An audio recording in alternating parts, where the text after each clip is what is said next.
안녕하세요. 70평생 처음으로 이렇게 제 이야기를 보내게 된 73살의 김계순이라는 할머니입니다. 지금부터 제가 꺼내놓을 제 사연을 들으신다면 정말 어찌 살았노? 라는 한탄이 절로 나오시리라 생각이 됩니다. 오늘 김계순 할머님의 기가 막히고 파란만장했던 반전의 반전을 반복했던 인생 이야기. 이곳 인생라디오에서 바로 시작하겠습니다. 저는 경상도 농촌에서 나고 자라 그곳에서 남편을 만나 터를 잡았어요. 남편과 함께 농사를 짓고 또 아들 둘 키우면서 1년을 하루처럼 바쁘게 살아왔습니다. 하지만 그 세월이 아깝지 않을 만큼 부끄러운 거 없이 열심히 살았고 또 아들들도 잘 커서 큰아들은 일찍 화물 트럭 운전을 하면서 돈 벌고 작은 아들도 일자리 얻는다고 혼자 서울 가서 뭐든 하려고 이리 뛰고 저리 뛰면서 다녔죠. 그러다 큰아들이 20대 후반일 때 결혼을 하겠다고 하더라고요. 저나 남편은 늘 큰아들이 절에서 장가를 갈 수 있을까 했거든요. 아니, 큰아들이 어디 부족하거나 한 건 아니었어요. 책임감도 있고 주변 사람 잘 챙겨서 평판도 좋았습니다. 근데 성격이 참 무뚝뚝하기 그지없었어요. 말수도 적어서 어느 아가씨가 저 재미없는 성격 참아주면서 살까 생각했었죠. 근데 집신도 다 짝이 있다고 큰아들이 과묵한 만큼 제잘제잘 말하는 거 좋아하는 아가씨를 만나 결혼을 했습니다. 종종 큰아들과 큰며느리가 대화를 나누는 걸 보면 웃음이 났어요.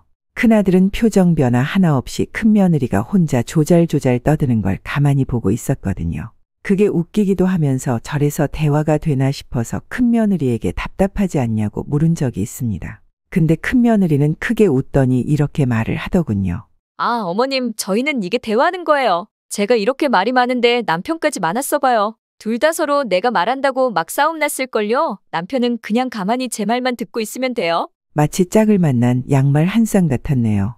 금슬도 참 좋고 보고 있으면 마냥 웃음이 났어요. 너무 잘 어울려서 말입니다. 그렇게 결혼하고 2년이 지났을 무렵 며느리가 모두가 기다리던 임신을 한 겁니다. 저 역시 기다리던 소식이라 손주가 누구를 닮든 좋으니 손주를 낳고 그렇게 오래 기다리던 행복을 누리며 살기를 사무치게 기도했어요. 하지만 야속한 하늘은 제 기도를 들어주지 않았습니다. 이때부터 제 불행이 아니 제 가족의 불행이 시작된 거나 다름없었죠. 하루는 그냥 불현듯 애들 생각이 나서 큰아들에게 전화를 걸었어요. 잘 지내나 며느리 몸 상태는 괜찮나 안부도 물을 겸해서요. 여보세요, 호성아. 아, 어머님, 저예요. 어머, 왜 너가 받니? 호성이는 남편은 지금 운전 중이에요. 어디 가니? 아, 그게 남편 친구 아버지께서 돌아가셔서 거기 장례식장 가고 있어요. 큰아들 휴대전화로 건 전화인데 큰며느리가 받아서 무슨 일인가 했더니 급하게 다른 지역에 있는 장례식장에 가고 있다고 하더군요. 들어보니 저도 올해 이름을 알 만큼 큰아들과 각별히 친했던 친구의 부친상이었죠. 근데 큰아들이 가는 거야 문제가 없지만 아무래도 임신한 며느리가 장례식장에 가는 게 괜히 찜찜하더라고요. 미신이긴 하지만 사람 마음이 괜히 불편하잖아요. 저는 너 이제 6개월인데 몸이 무겁지 않냐고 같이 가도 괜찮냐고 물었고 큰며느리는 걱정 마시라고 큰아들과도 많이 친했던 친구라서 본인도 일면식이 있는 사이라고 꽤 친했었다고 하더군요. 그래서 그냥 잘 다녀오라고 무리하지 말라고 하고 끊었습니다. 그리고 6, 7시간 정도 흘렀을까요? 밤에 자다가 연락을 받았습니다. 큰아들이 그리고 큰며느리 게다가 빛도 보지 못한 제 손주에게 차 사고가 났다고 말입니다. 가슴에 커다란 구멍이 뚫린 것 같았네요. 남편은 장남을 잃고 혈압이 높아져서 몇 번을 뒤로 넘어갔고 나이 차가 많이 나서 아버지처럼 형을 따라온 작은아들도 시래에 빠져 한동안 서울로 안 가고 집에서 함께 지냈죠. 큰아들이 가고 나서 작은아들이 마음고생이 심했을 겁니다. 슬픈 것도 슬픈 거지만 그전에는 지 형이 저희와 가까운 곳에 살면서 저랑 남편을 챙겼는데 이제 자식 노릇 혼자 해야 하니 얼마나 부담스러웠겠어요. 아마 그래서 일찍 결혼한 것일 겁니다. 그리고 그 뒤 작은 며느리의 임신 소식이 큰아들네가 그렇게 가고 나서 처음으로 저희 가족에게 생긴 기쁜 일이었을 거예요. 그 사고 이후 웃음소리 한 번 나지 않던 저희 집에 새로운 식구가 생기면서부터 조금씩 햇볕이 드는 것 같았습니다. 하지만 그 따사로운 햇볕이 영원하지 않았죠. 몇 년 지나지 않아서 다시 그늘이 생기기 시작했습니다. 큰아들이 세상을 떠나고 5년 뒤에 남편이 간경화로 영원히 눈을 감았습니다. 남편이 떠나니 참 지옥이 따로 없더군요. 그 좁은 동네에 저는 팔자 사나운 여자라고 소문이 나 있었고 저를 보는 사람마다 혀를 차고 굿을 하라고 했죠. 하지만 그런 원치 않은 관심보다 저를 괴롭게 했던 건 이제 딱 하나, 옆에 두고 의지할 사람이 없어졌다는 겁니다. 그때 처음으로 우울증이라는 것에 걸렸네요. 저도 눈치채지 못했습니다. 나중에 제 동생이 찾아왔을 때 저를 보고 아무래도 제 상태가 심각해 보인 건지 작은 아들에게 가서 호서봐, 아무래도 네 어머니가 이상해. 라고 했나 보더라고요. 작은 아들과 며느리가 서울에서 와서 제게 병원에 가보자고 했죠. 그때 작은 아들과 며느리가 저를 끌고 병원으로 가서 우울증 진단을 받았고 한동안 약을 먹었어요. 근데 약을 먹고 나니까 사람이 축축 늘어지고 무기력 때문에 아무것도 못하는 건 나아졌는데 정신이 좀 말짱해지니 내가 지금 처한 상황이 더 눈에 잘 들어오더라고요. 그때 저는 간이 망가지는 와중에도 목구멍으로 술을 때려 부었던 남편의 심정이 조금은 이해가 됐습니다. 그냥 아무것도 느끼고 싶지 않아서 그렇게 술을 먹었던 거구나라고요. 그러다가 작은 아들이 찾아와서 그러더군요. 서울로 가자고, 아버지도 없는 곳에 혼자 있지 말고 지들이랑 같이 살자고 합디다. 근데 저도 더 이상 혼자 그 집에 남아있고 싶지 않아서 염치불구하고 작은 아들과 며느리와 함께 살아야겠다 결정을 내렸습니다. 집을 판 돈과 남편의 보험금을 합쳐서 서울의 더 넓은 집으로 이사를 갔어요. 그때 며느리가 둘째 손주를 낳아서 아무래도 방이 더 필요했거든요. 그때는 며느리에게 참 고마웠죠. 작은 아들이야 내 자식이니 그럴 수 있다 쳐도 며느리에게 저와 함께 산다는 게 여간 힘든 일이 아니었을 테니까요. 그래서 애들을 위해, 특히 며느리를 위해 뭔가 도움이 되고 싶었습니다. 제가 크게 해줄 건 없고 남은 건 이 몸뚱아리뿐이니 뭐든 해주고 싶었죠. 그래서 하루는 며느리에게 물었습니다. 예경이야, 너는 뭐 하고 싶은 거 없니? 네, 하고 싶은 거요? 무엇을요? 아니, 너가 좀 어릴 때 결혼했니? 너 친구들은 거의 결혼도 안 한 아가씨들이 많다며. 너도 만약 지금 결혼도 안 하고 애도 없었으면 뭐 하면서 살았을까 하고 생각한 적 없어? 제 집요한 물음에 한참을 생각하던 며느리는 끝내 예전에 미술을 배워보고 싶었다는 이야기를 하더군요. 며느리가 원래 그림을 잘 그리긴 했어요. 손주들에게 그림을 그려줄 때마다 보면 무슨 동화책에 나오는 그림처럼 수준급의 그림을 그려내곤 했습니다. 그때는 딱히 배운 게 아니라 타고난 실력으로 끄적거린 건데 만약 기회가 있었다면 본격적으로 배워서 옷 같은 걸 디자인하는 일을 해보고 싶었다고 하더군요.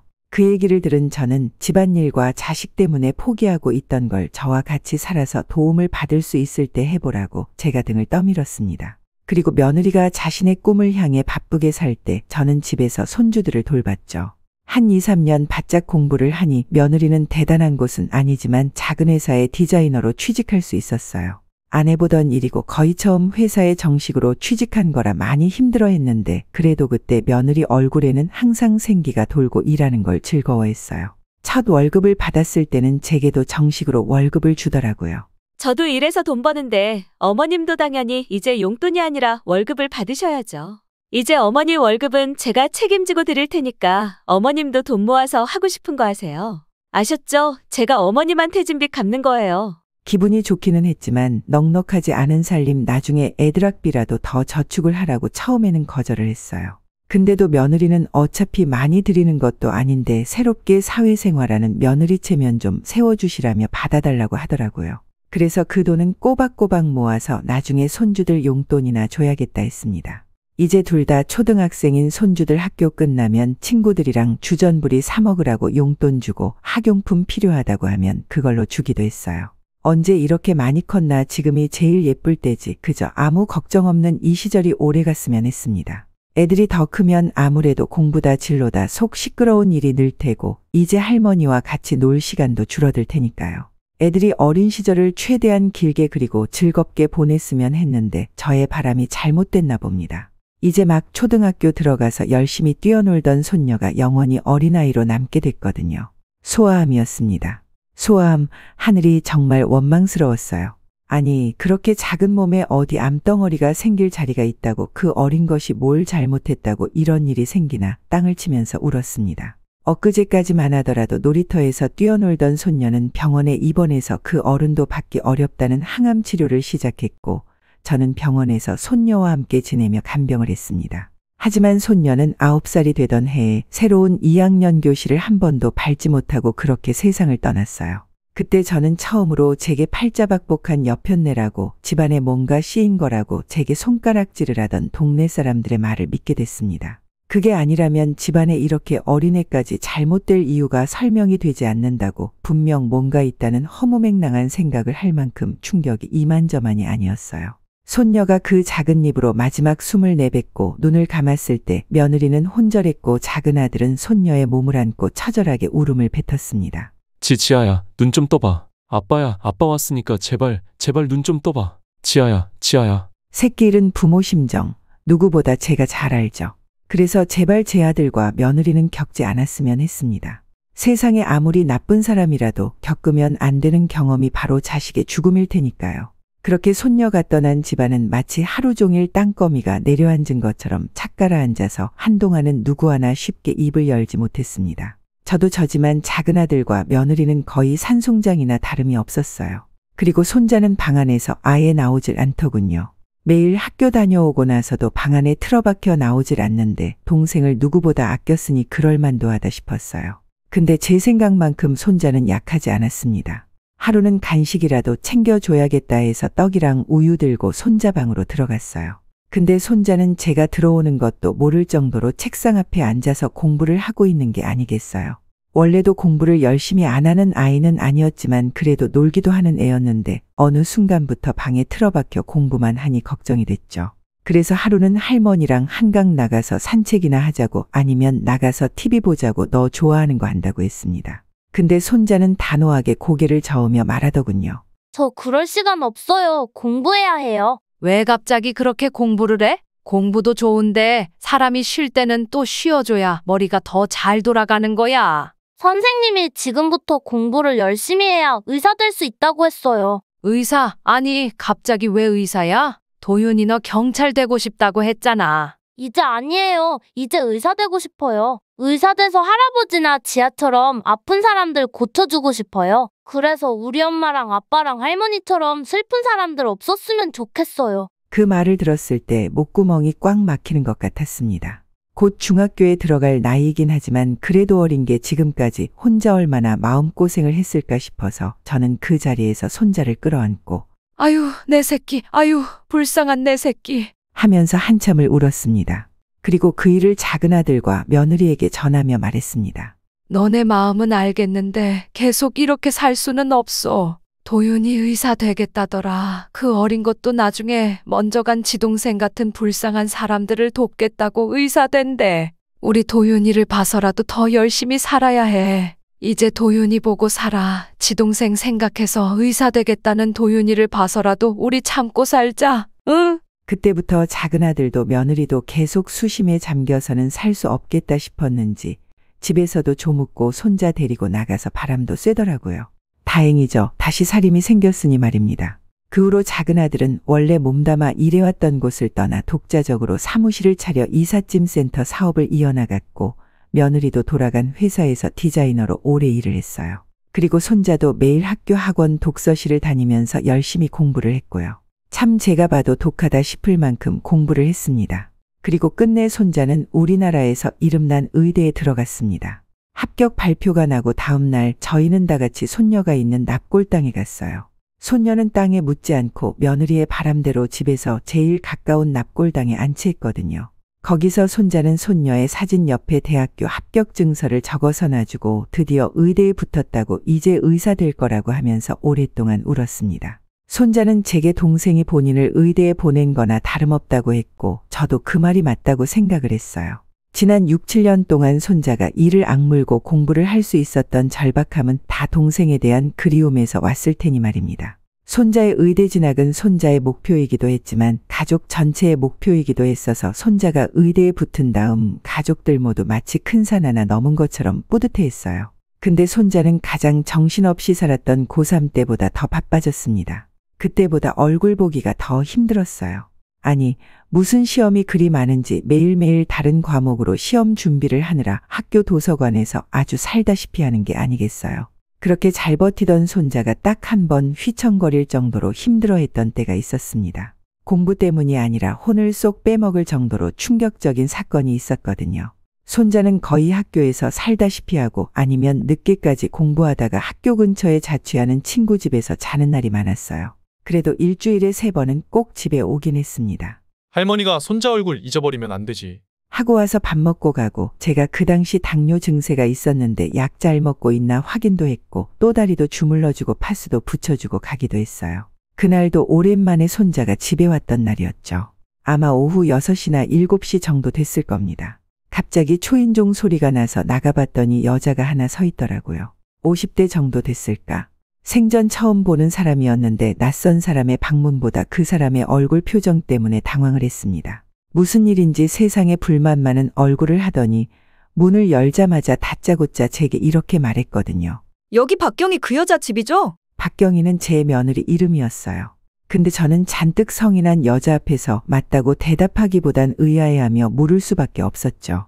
누구신데 그러시죠? 뭐 때문에 오셨어요? 만나보네. 아니라고 안 하는 거 보니까. 박경희 어디 있어요? 나 오늘 그 여자 만나서 단판 지어야 할 게 있어서 왔어요.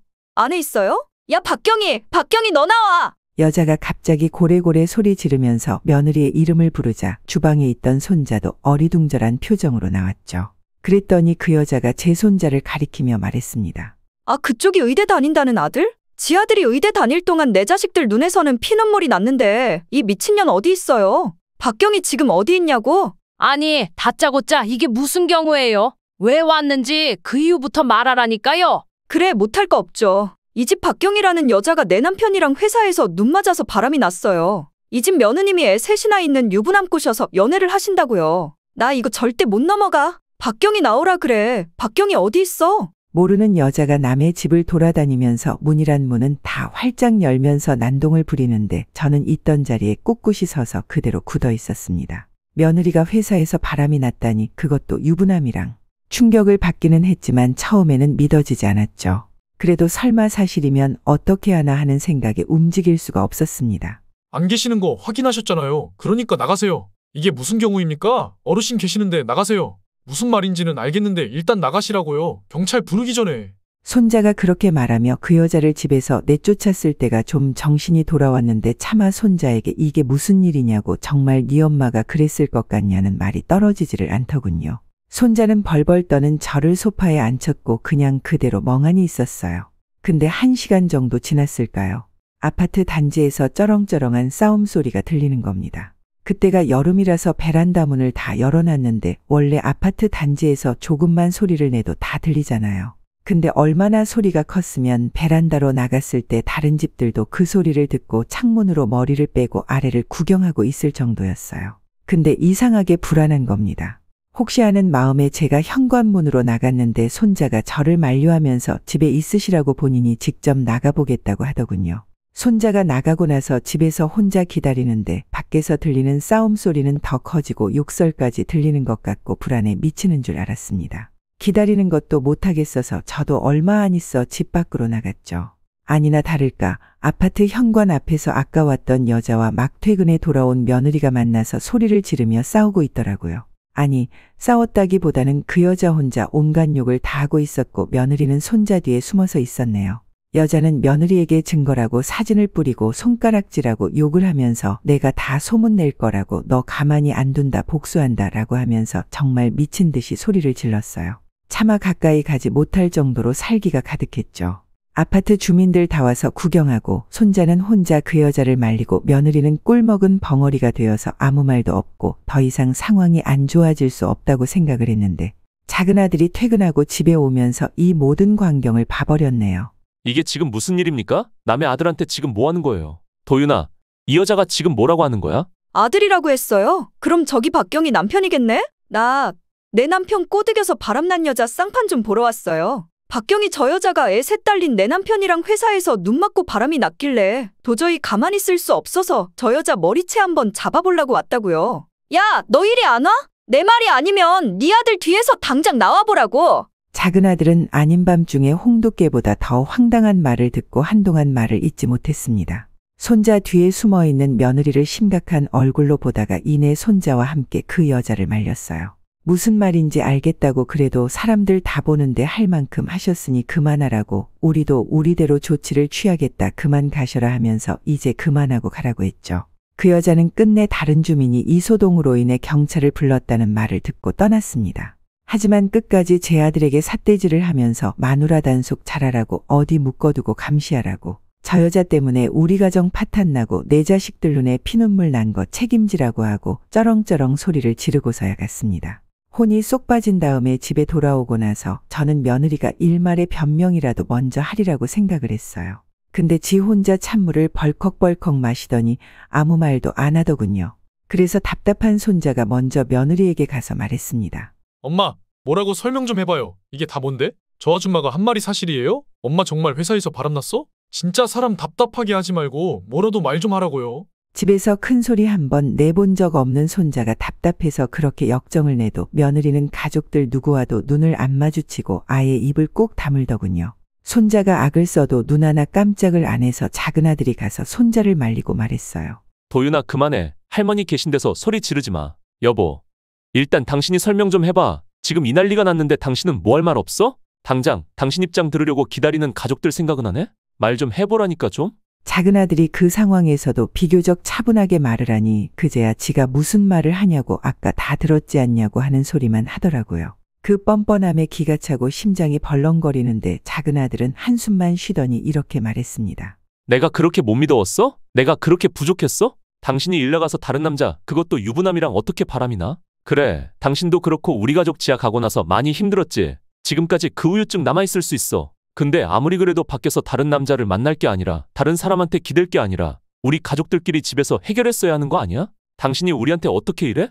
한참을 차분하게 말을 이어가던 작은 아들은 화만 안 냈을 뿐이지 받은 상처가 커서 끝내 며느리에게 이혼 이야기를 꺼냈습니다. 근데 그때까지만 해도 가만히 있던 며느리가 갑자기 안 된다고 큰 소리를 치더라고요. 아니, 그런 일을 벌여놓고 당연히 이혼을 안 당할 줄 알았는지 안 된다고 무슨 소리냐고 어떻게 나를 버리냐고 아주 난리를 부렸습니다. 그 소리를 듣던 손자가 못 참고 아빠가 엄마를 버린 게 아니라 이미 엄마가 아빠를 버린 거라고 말했고 그때 다시 며느리가 입을 다물었죠. 저는 마음이 어린 작은 아들이 단호하게 이혼을 결심해서 다행이라고 생각했어요. 행여 살아온 정 때문에 미련하게 용서를 해주면 어떻게 하나 생각을 했거든요. 근데 이게 대체 무슨 일인지 며느리가 집에서 극단적인 선택을 한 겁니다. 그걸 발견한 작은 아들이 바로 병원으로 옮겨서 생명에는 지장이 없었지만 제 작은 아들에게 심경의 변화가 있었어요. 병원에 있던 며느리는 다시 작은 아들에게 이혼은 절대 안 된다고 제발 자신을 용서해달라고 환자복을 입고 빌었고 사람 하나 살리는 셈치고 작은 아들은 며느리에게 다시 한번 기회를 줬습니다. 그때는 작은 아들을 때려서라도 말리고 싶긴 했는데 그런 작은 아들의 마음이 이해가 안 됐던 건 아니었습니다. 그동안 지 형과 아버지 그리고 딸까지 잃었으니 아내마저 잘못될 뻔했을 때 충격이 컸겠죠. 저도 아무리 며느리가 미워도 극단적인 시도를 했다 이야기를 들었을 때 심장이 철렁했으니까요. 작은 아들은 제게 죄송하다고 못난 결정인 걸 알지만 사람은 살려야 하지 않겠냐고 하며 용서를 구했고 저는 다는 아니더라도 작은 아들의 선택을 이해했기에 받아들였습니다. 근데 손자는 지 애비가 바람난 엄마랑 헤어지지 않는다고 했을 때 잘 받아들이지 못하더라고요. 아마 지 엄마에 대한 배신감이 생각보다 더 컸나 봅니다. 그전보다 더 집에 안 들어오기도 했고 또 온다고 해도 집에 며느리가 없는 걸 확인하고 나서야 들어왔어요. 제가 네 애비가 내린 결정이니까 그냥 우리도 받아들이자. 사람이 살면서 다 실수한다고 말했을 때는 본인도 알지만 마음처럼 쉽지 않다고 고개를 떨구더군요. 그저 안쓰러웠습니다. 부모의 모자람 때문에 마음고생하는 손자가 그저 안타까웠어요. 물론 저도 며느리를 그전처럼 대하는 게 쉽지 않더군요. 하지만 며느리를 대하는 마음가짐은 달라졌을지라도 그리 티를 내지는 않았어요. 한 지붕 아래 살면서 마냥 미워하는 마음만 키우면 제 속만 병드는 길이니까 며느리를 집안에 있는 가구 내지는 전자제품처럼 생각을 했습니다. 당연하게 집안에 한 자리 차지하고 있지만 내가 사용을 안 하면 쳐다보지 않아도 되는 그런 존재로 말이죠. 근데 기회도 다 그 기회를 받을 만한 사람에게 가야 하는 법이죠. 며느리는 그 기회를 얻을 자격이 없는 사람이었어요. 작은 아들이 며느리를 용서하고 3년 뒤에 일이 터졌어요. 이삿짐 센터를 운영하던 아들이 작업을 하다가 지게차 위에서 추락을 해서 먼저 떠나 가족들 곁으로 가고 말았습니다. 참 거짓말 같으시죠? 이 모든 이야기가 거짓말이라면 얼마나 좋겠습니까? 그럼 제 남편도 큰아들도 큰며느리도 그리고 얼굴 한 번 보지 못한 큰손주와 손녀딸 작은 아들까지 지금 제 곁에 있을 테니까요. 작은 아들마저 그런 사고로 제 곁을 떠났을 때 어쩌면 남편이 죽은 다음에 정말 동네 사람들 말처럼 구슬했어야 했다고 내가 괜히 자존심 때문에 그 말을 무시해서 이렇게 된 거라는 생각에 참으로 괴로웠습니다. 그냥 다 제 잘못 같고 그렇더라고요. 손자는 몇 년에 걸쳐서 끝나지 않는 이별에 허무해했고 며느리도 참 많이 힘들어 하기는 했습니다. 작은 아들을 다른 가족들이 다 있는 묘자리에 묻었을 때 그 앞에서 미안하다고 하면서 오랫동안 울었어요. 아무래도 작은 아들이 떠나기 전에 그런 아픔을 줬다는 것에 죄책감을 느꼈겠죠. 그런데 그 죄책감은 참 찰나였습니다. 작은 아들을 보내주고 집으로 돌아와서 며칠 지나지도 않고 제가 작은 아들 물건을 정리하고 있을 때 며느리가 제게 와서 이런 소리를 했거든요. 어머님, 근데 언제 나가실 거예요? 처음에는 그게 무슨 소리인가 했습니다. 혹시 제가 그날 무슨 약속이 있다고 했나, 어디를 나간다고 했었나. 기억을 되짚다가 며느리에게 무슨 말이냐고 내가 어디를 가냐고 물었어요. 그랬더니 며느리가 너무 태연한 얼굴로 이렇게 말하는 게 아니겠어요. 어머님도 이제 나가서 사셔야죠. 이제 여기가 어머님 아들 집도 아닌데. 저 이 집 팔고 도윤이랑 이사 갈 거예요. 제가 그 황당한 말에 뭐라 말하기도 전에 옆에서 같이 물건을 정리하고 있던 손자가 말했습니다. 엄마, 갑자기 무슨 소리예요? 할머니가 왜 나가? 그리고 갑자기 무슨 이사야? 아빠 간지 얼마나 됐다고. 엄마는 이 집 나가고 싶어. 여기서 재아도 그렇게 되고 네 아빠도 그렇게 됐는데 내가 이 집에 붙어 있고 싶겠니? 어머님, 저 좀 새 출발하고 싶어요. 아파트에서도 사람들이 저보고 수군거려요. 어린 딸 보내고 나서 이제 과부 됐다고 수군거린다고요. 얘, 너 말은 똑바로 해라. 사람들이 수군거리는 거 네가 과부라서가 아니라 몇 년 전에 바람 나가지고 그 요란을 떨어서 아직 사람들이 네 얼굴을 기억하고 있는 거야. 참나, 왜 지난 얘기를 꺼내세요? 아무튼 저는 이제 이 동네 떠날 테니까 어머님도 어디 살 곳 알아보세요. 남편이 남기고 간 이 집 팔아서 저도 새 인생 살아야죠. 이 집을 왜 너한테 남겨줘? 호섭이가 언제 그런 말을 했어? 그 일 있고 나서 이 집 명이 호섭이 단독명이 되고 호섭이가 도윤이한테 준다고 했는데. 사실 며느리가 바람을 피우고 작은 아들이 그걸 용서해 주면서 그 전에 작은 아들과 며느리 명의였던 아파트를 아들의 단독 명의로 바꾸고 그 후에 그 집에 대한 상속권자를 손자로 했거든요. 며느리는 그때 일단 작은 아들에게 용서를 받는 게 우선이라서 용서받는 조건을 받아들였죠. 제가 그 일을 따지니 며느리가 좀 당황해서 말을 더듬더니 또 너무 뻔뻔한 얼굴로 그러는 겁니다. 네, 맞아요. 그러니까 이제 제 아들 거잖아요. 어머니 명의도 아니고 제 아들 도윤이 명의. 그러니까 팔아서 제 아들하고 살 집 구한다고요. 너는 정말 그러고 싶으냐? 호섭이 아직 억울해서 눈도 제대로 못 감았을 텐데 이러고 싶어? 나를 기어이 쫓아내야 속이 시원하겠냐? 저 모진 사람 만들지 마세요. 어머님 돈 없는 것도 아니잖아요. 예전에 제가 꼬박꼬박 챙겨드렸던 월급도 있고 돌아가신 아버님 보험금도 거의 그대로 있지 않아요? 그 돈으로 충분히 어머님 혼자 살 집 얻을 수 있어요. 아니면 급한 대로 어머님 동생분 댁으로 가시던가요. 거기가 어디라고 했지? 수원인가? 여기서 택시 타고도 금방 가겠네요. 자, 여기요. 이미 10년도 더 전에 끊긴 그 월급을 운운하며 말을 하던 며느리는 갑자기 지갑에서 5만 원짜리 한 장을 꺼내 제 앞에 던지듯 주더군요. 그리고 이걸로 편하게 택시 타고 가세요. 제가 이 정도 교통비는 드릴게요. 이제 저도 혼자 살아야 하는데 허리띠 바짝 조여야 하잖아요. 저는 허무한 눈으로 눈앞에 떨어진 돈을 바라봤습니다. 그래요, 며느리는 저와 피를 나눈 가족은 아니죠. 하지만 그래도 10여 년을 가족으로 살았습니다. 근데 아들이 없다고 이제 시어머니가 아니니 당장 나가라고요. 심지어 그때가 겨울이었습니다. 겨울, 한파가 온 날씨에 저를 쫓아내겠다는 거였어요. 참 인간이 일이 무섭습니다. 밑도 끝도 없이 잔인해질 수 있는 게 바로 인간이었어요. 그것도 한때는 가족이라는 사람이 말입니다. 근데 제가 차마 그 돈을 줍지도 그렇다고 찢지도 못할 때 옆에 있던 손자가 그 돈을 주워서 구기더니 며느리에게 있는 힘껏 던지더라고요. 며느리도 가만히 있던 손자가 그럴지는 몰랐는지 놀라서 소리도 못 내고 눈만 크게 뜨고 손자를 보고만 있었죠. 당신 제정신이야? 당신이 뭔데 할머니를 쫓아내? 당신이 뭔데? 도윤아, 너. 당신이 이 집에서 한 게 대체 뭔데? 나랑 지아 어렸을 때 옆에 있어 주기를 했어. 아플 때 간호를 해주기를 했어. 그래, 그건 당신이 젊어서 우리 낳고 못했던 거를 하고 싶어서 어쩔 수 없다고 쳐. 당신도 조금이라도 더 젊을 때 박경이라는 사람으로 살아보고 싶었겠지. 근데 당신 우리 버렸잖아. 그렇게 들어간 회사에서 유부남들이랑 눈 맞아서 우리 버렸잖아. 우리 생각도 안 했잖아.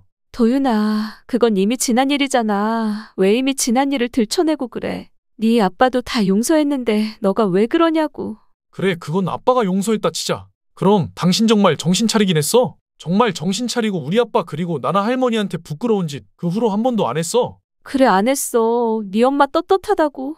그럼 이건 뭔데? 이건 뭐냐고? 악을 쓰던 손자는 주머니에 있던 본인 휴대전화를 꺼내 며느리에게 들어보였습니다. 저는 그때 반대 방향에 있어서 보지 못했지만 휴대폰을 들여다본 며느리의 얼굴이 사색이 되는 건 똑똑히 봤죠. 너 이거 어디서 났어? 너 엄마 감시하니? 내가 뭐하러 그딴 짓을 해? 시간 아깝게. 지난주 주말에 내 친구가 백화점에 여자친구랑 갔다가 당신 봤다고 하더라. 선글라스 꼈는데 분명 너네 엄마라고. 잘할 거야, 욱형이. 중학교 때부터 친구라서 집에도 자주 왔으니까. 근데 욱형이 말이 네 엄마 옆에 있는 남자는 네 아빠가 아닌 것 같다고 하면서 사진 찍어서 보내줬어. 근데 이걸 보고도 우리한테 부끄러운 짓 한 적 없다고. 대체 앞으로 무슨 짓을 해야 부끄러워할 건데. 아직도 정신을 못 차려서 우리 몰래 아빠 몰래 이런 더러운 짓 하고 다닌 주제에 당신이 할머니를 쫓아내. 나는 당신은 없어도 할머니 없이는 못 살아. 당신 대신 나랑 내 동생 키워주고 당신이 밖에서 바람났을 때 나 위로해줬던 사람 할머니였어. 당신 아까 분명히 이 집 내 집이라고 했지. 내 명의인 집이라고. 그래, 이 집 우리 아빠가 준 내 집이니까 내 마음대로 할 거야. 당신 소원대로 이 집 팔아서 나는 할머니랑 둘이서 살 집 알아볼 테니까 당신도 당신 알아서 새 출발을 하든 연병을 하든 해. 제발 이제라도 우리 인생에서 나가.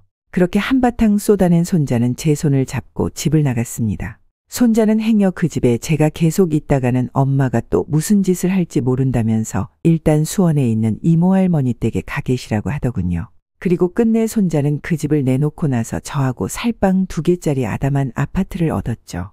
그리고 며느리는 아마 이 얘기를 들으신다면 여러분도 학을 떼실 겁니다. 그렇게 하나 있는 아들하고 절대 연을 끊을 수 없다고 생난리를 피우고 눈물을 흘렸던 며느리는 손자가 아버지 몫으로 나온 산재보험금 알아서 하라고 그거 먹고 떨어지라고 하자마자 바로 연락이 두절되더니 나중에 어떤 남자와 살림을 차렸다고 하더군요. 손자의 친구가 보내준 사진 속 남자인지 모르겠지만 아주 신물이 났습니다. 남자의 눈이 뒤집혀서 가족을 수시로 버리는 그런 인간에게 그저 같은 인간으로서의 정이 완전히 거덜이 났죠. 그 후로 저는 손자와 둘이서 지냈습니다. 날이 갈수록 손자는 국가고시가 다가와서 바빠졌지만 그래도 손자 얼굴 잊어버리면 안 된다고 어떻게든 시간을 내서 집에 들어와 저와 함께 식사를 했습니다. 저는 처음에 손자에게 정말 네 엄마하고 이렇게 연을 끊어도 괜찮겠냐, 그래도 이건 좀 아닌 것 같다고 말을 해봤는데 손자는 더 이상 이야기를 꺼내지 말라고 단호하게 못을 박으며 이미 몇 년 전 며느리가 바람이 났을 때 자신은 며느리를 엄마로 생각 안 했다고 그저 아빠가 용서를 했으니 참았던 거라고 하더군요.